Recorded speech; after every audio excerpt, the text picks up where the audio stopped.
السلام علیکم دوستو، ایک انہونی ہو گئی ہے۔ 17 جولائی 2022 پاکستان اور پنجاب کی سیاست کے لیے غالباً ایک کایا پلٹ دن ہے۔ 17 جولائی کو پنجاب کے ضمنی الیکشن میں لوٹا کریسی کی بھرپور ریجیکشن ہوئی اور پہلی مرتبہ ایک زیر اطاعت جماعت بھرپور طریقے سے 80% سیٹیں جیت کر واپس ایک سٹیک ہولڈر بنی ہے۔ اسی طرح ملتان میں زین قریشی نے اپنے والد شاہ محمود قریشی صاحب کی مدد سے الیکشن جیت کر ثابت کیا کہ یہ ایک مخدوم خاندان واقعی جدید سیاست کے ساتھ قدم ملا کر چلنے والا ہے، اور یہ ایک خاندان تمام گیلانیوں، سیدوں اور ابن الوقت مخدوموں پر بھاری ثابت ہوا ہے۔ اسی طرح وسطی پنجاب میں چودھری پرویز الہی نے اپنے عمر بھر کی سیاسی کمائی، پورا پولیٹیکل کیپٹل بلا چوں چرا عمران خان کے پلڑے میں ڈال دیا، اور اس کا نتیجہ سب کے سامنے ہے۔ ان انتخابات نے یہ بھی ثابت کیا کہ 2018 میں غالباً عمران خان کو عمداً چند سیٹوں سے محروم رکھا گیا تھا، اور غالباً وہ کچھ زیادہ سیٹیں بھی جیت سکتے تھے، لیکن آج کے انتخابات نے جو ثبوت فراہم کیا ہے وہ یہ کہ اگر آج 2022 میں تمام تر نامساعد حالات کے باوجود اور جو سمجھے جاتے تھے ان کے ستون جہانگیر ترین، علیم خان اور کئی مخدوم اور خسرو بختیار، کہ ان کی غیر موجودگی کے باوجود عمران خان اور ان کے ساتھیوں نے میدان مار لیا۔ اس انتخاب کے ذریعے یہ بھی ثابت ہوا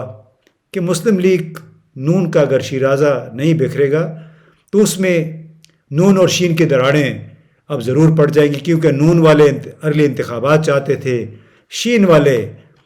اقتدار سے چمٹے رہنا چاہتے، وزیر اعظم بننا چاہتے تھے، وزیر اعلیٰ اپنے بیٹے کو بنانا چاہتے تھے۔ وہ کافی اب دراڑ گہری ہو جائے گی۔ اب سوال یہ کہ یہ کیسے ممکن ہوا؟ جناب، آپ کو معلوم ہے کہ تمام تر قصہ واشنگٹن کیبل یا سائفر کے ساتھ جڑا ہوا تھا۔ 27 مارچ کو عمران خان نے اسلام آباد کے پیریڈ گراؤنڈ میں ایک کاغذ کا ٹکڑا لہرا کر کہا کہ یہ ان کے خلاف ایک سازش ہے۔ ایمبیسڈر اسد مجید نے یہ کیبل بھیجی ہے، اور اس میں ڈونلڈ لو کو انہوں نے بیسیکلی کوٹ کیا کہ عمران خان جب تک ہے پاکستان کا وزیر اعظم تو حالات پاکستان اور امریکہ کے ٹھیک نہیں ہو سکتے، بلکہ پاکستان کو نقصان زیادہ ہو سکتا ہے۔ اب قطع نظر اس کے کہ انہوں نے جو سازش کا بیانیہ شروع کیا کہ میری حکومت کے خلاف سازش ہوئی ہے یا سازش شروع ہو چکی ہے، لگتا یہ ہے کہ عمران نے علامہ اقبال کا ایک شعر ہے اس کو غالباً پڑھا تھا اور اسی کو لے کے وہ آگے چلے۔ وہ شعر کیا تھا؟ علامہ اقبال کا شعر تھا کہ پانی پانی کر گئی مجھ کو قلندر کی یہ بات، تو جھکا جب غیر کے آگے نہ تن تیرا نہ من۔ اور بڑی حیرانگی بات نہیں تھی، لیکن بڑے لوگوں نے اس پہ تانے بھی دیے عمران خان کو، کیونکہ وہ بار بار اس نے کہا کہ عزت کے ساتھ، غیرت کے ساتھ، خود مختاری کے ساتھ ہمیں جینا سیکھنا چاہیے، باہر سے ڈکٹیشن نہیں لینی چاہیے، ساری دنیا غیر کے آگے جھکنا نہیں چاہیے، اپنے مفاد میں اپنی ترجیحات کا تعین خود کرنا چاہیے۔ یہی ایک وہ بیانیہ ہے جس کو پی ٹی آئی کے رہنما لے کر پاکستان بھر گھومے۔ اب 9 اپریل کو تحریک عدم اعتماد کی تحریک تو آ گئی، لیکن اس کے بعد جس انداز میں غریب لوگ، عام لوگ جو کہ عمران خان کے دور میں ہونے والی مہنگائی سے بڑے بری طرح متاثر ہوئے تھے، وہی لوگ بڑھ بڑھ کے ان کے جلسوں میں آئے، کیونکہ شاید عام لوگوں کی گھٹی میں یہ بات پڑ گئی تھی کہ اب تک اگر ان کا یہ حال ہے پاکستان کا، ہر قسم کے صحت، تعلیم، انصاف کے اشاریے اگر خراب ہیں، پاکستان اگر قرضوں میں جکڑا ہوا ہے، تو وہ شاید اس وجہ سے ہے کہ ہمارے حکمران مسلسل، اگر جرنیل آئے تو انہوں نے اپنے لیے لیجیٹمیسی تلاش کی، یعنی خود کو جائز ثابت کرنے میں لگے رہے غیروں کے سامنے. اگر سویلین وزیر اعظم آئے تو وہ اپنی جیبیں، اپنے کھاتے بھرنے میں لگے رہے، عوام کا کسی نے نہیں سوچا. اور عمران خان نے غالباً ذوالفقار علی بھٹو کی طرح عوام کو یہ شعور دیا کہ یہ ملک آپ کا ہے، آپ نے ہی اس کو چلانا ہے، اور آپ کی عزت سب سے مقدم ہے. عمران خان نے اس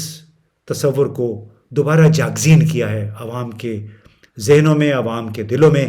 اور جس طرح کچھ اپوزیشن کے رہنماؤں نے تو بار بار یہ بھی کہا، اور ان کے جو ہمنوا بڑے بڑے دانشور تھے، انہوں نے تو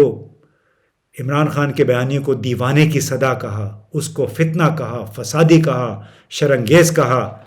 نہ معلوم کیا کیا انہوں نے کلابے ملائے. کچھ لوگ تو بغض عمران خان میں ایسے اندھے ہوئے تھے کہ وہ آج بھی، یعنی 17 جولائی کی رات کو بھی اپنے تبصروں میں اس کو جھوٹا اور کاذب کہہ رہے تھے، کیونکہ انہوں نے عمران خان نے الیکشن کمیشن پہ اعتراضات کیے تھے، اداروں پہ اعتراضات کیے تھے. لیکن یہ وہی لوگ تھے جو جب سے سلیکٹرز نے عمران خان کے اوپر سے ہاتھ اٹھایا تو ان کے وارے نیارے ہو گئے، ان کی گڈی چڑھ گئی، اور ان کو وہ سلیکٹرز جو یہ کہتے تھے کہ 2018 میں عمران خان کو انہوں نے جتوایا تھا، وہ سلیکٹرز ان کے لیے پھر مہا پوتر بن گئے، بڑے ان کے لیے پاک باز ہو گئے، اور بار بار یہ کہتے رہے، چاہے وہ دونوں مریمز ہیں، یعنی مریم اورنگزیب، مریم صفدر، چاہے دو خواجہ ہیں، خواجہ سعد رفیق یا خواجہ آصف، اور چاہے ان کے بہت سارے صحافت میں ہم نوا، وہ یہ کہتے رہے کہ عمران خان نے فوج کو بدنام کیا ہے، بار بار فوج کو گالیاں دے رہا. حالانکہ عمران خان نے ایک دو لوگوں کے نام لیے، اور ان دو لوگوں کو بھی غالباً اپنی غلطی کا احساس ہوا ہوگا. خود مجھے کچھ بڑے سینئر لوگوں نے کہا کہ غلطی ہوئی ہے، کچھ غیر ارادی اس کے نتائج نکلے ہیں، اس کی کریکشن کرنے کی کوشش کی جا رہی ہے. لیکن آڑے آ گئے تھے آصف علی زرداری اور شہباز شریف، جو حکومت نہیں چھوڑنا چاہتے تھے، ایک سال بھر کے لیے مزید دہاڑے لگانا چاہ رہے تھے. اب پنجاب کا ضمنی الیکشن ہو گیا ہے، اس میں عوام نے فیصلہ دے دیا ہے جو واقعتاً عمران خان کی بات کو سمجھیں، جو واقعتاً اس ملک کی سیاسی اور فوجی اشرافیہ کے گٹھ جوڑ کے باعث غربت کی دلدل میں پھنستے چلے گئے ہیں، جبکہ یہ چند ہزار گھرانے امیر سے امیر تر ہوتے چلے گئے ہیں. تو اب جناب سوال یہ ہے کہ پنجاب کے جو الیکشن میں جو کچھ ہوا، ضمنی الیکشن میں، کیا اس سے اب جلد فریش یعنی جنرل الیکشنز کا اعلان ہو جائے گا؟ اور یہ وہ ایک وعدہ ہے جو پاکستان کے بڑے مقتدر حلقوں نے چین، ترکی، سعودی عرب اور UAE جیسے ملکوں کو، دوست ممالک کو دیا تھا. اسی وجہ سے ملک بھر میں ایک عدم اعتماد کی صورتحال تھی. اسی وجہ سے چین کے صدر نے آج تک شہباز شریف کو مبارکباد نہیں دی. اسی وجہ سے آج تک شہباز شریف نے بیجنگ کا دورہ نہیں کیا. آپ کو معلوم ہے کہ پاکستان کا ہر نیا حکمران پہلے سعودی عرب جاتا ہے، پھر چین جاتا ہے. ان کو 3 مہینے ہونے کو آئے، چین میں ان کو ملاقات کا وقت نہیں دیا گیا، کیونکہ بحیثیت مجموعی یہ نظام اپنی ساکھ مکمل طور پہ کھو چکا ہے، اور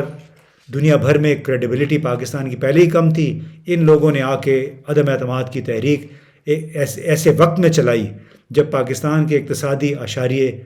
بہت بہترین تھے پورے ریجن میں. تو اب سوال یہ ہے کہ کیا نئی صورتحال ہمیں نئے الیکشن کی طرف لے جائے گی، اور کیا نئے الیکشن میں الیکشن میں تو تقریباً 80% سیٹیں جیتی ہیں عمران خان کی PTI نے، تو کیا اگلے الیکشن میں ان کو 2/3 اکثریت مل جائے گی؟ کیونکہ یہ ہمارے ایک خوش فہمی تھی بڑے عرصے سے، جب سے عدم اعتماد کی تحریک کے ذریعے عمران خان کو نکالا گیا، کہ شاید پاکستان کے کچھ مقتدر حلقوں میں ویل میننگ ایسے لوگ ہوں جو پاکستان کے کچھ بنیادی مسائل ہیں جو 18ویں ترمیم کے ذریعے پیدا ہوئے، جو اس کے 19ویں صدی کے جو گورننس ماڈل ہے اس کے وجہ سے پیدا ہوئے ہیں، اس کو شاید وہ تبدیل کرنا چاہتے ہوں. کیونکہ موجودہ جو حکمران ہیں، روایتی سیاسی جماعتیں، ان کے ذریعے یہ نظام تبدیل ہونے والا نہیں تھا. ان کے نزدیک 18ویں ترمیم کے کچھ حکم ہیں وہ ختم ہونے والے نہیں تھے. تو کیا عمران خان کو ہٹایا گیا اور اس کے بعد اب 17 جولائی کو جو نتائج آئے ہیں اس سے اس ملک میں نئے انتخابات کی راہ، ایسے انتخابات کی راہ ہموار ہوئی ہے جس میں ممکنہ طور پہ عمران خان کو 2/3 اکثریت ملے اور جس کے ذریعے اس ملک کی شاید کایا پلٹے. 2/3 اکثریت اس لیے بھی ضروری ہے کہ عمران خان کسی اور کے ساتھ بیٹھنا نہیں چاہتے، کیونکہ آج تک وہ کہتے رہے کہ یہ دو گھرانوں نے 35-40 سال سے پاکستان پہ حکمرانی کی ہے، پاکستان کو کھا گئے ہیں. اگرچہ ثابت نہیں کیا جا سکتا، وائٹ کالر کرائم بہت مشکل، لیکن عمران خان کا ایک بیانیہ ہے کہ وہ ان لوگوں کے ساتھ ہاتھ نہیں ملائیں گے کیونکہ انہوں نے اس ملک کو برباد کیا ہے. اب دیکھنا یہ ہے کہ پنجاب کا ضمنی الیکشن ہمیں نئے الیکشن کی طرف کب لے جاتا ہے اور اس کی نتیجے میں عمران خان PTI کو کس قدر سے نشستیں ملتی ہیں کہ شاید پاکستان کے غریب عوام کی اس کے ذریعے تقدیر بدل سکے.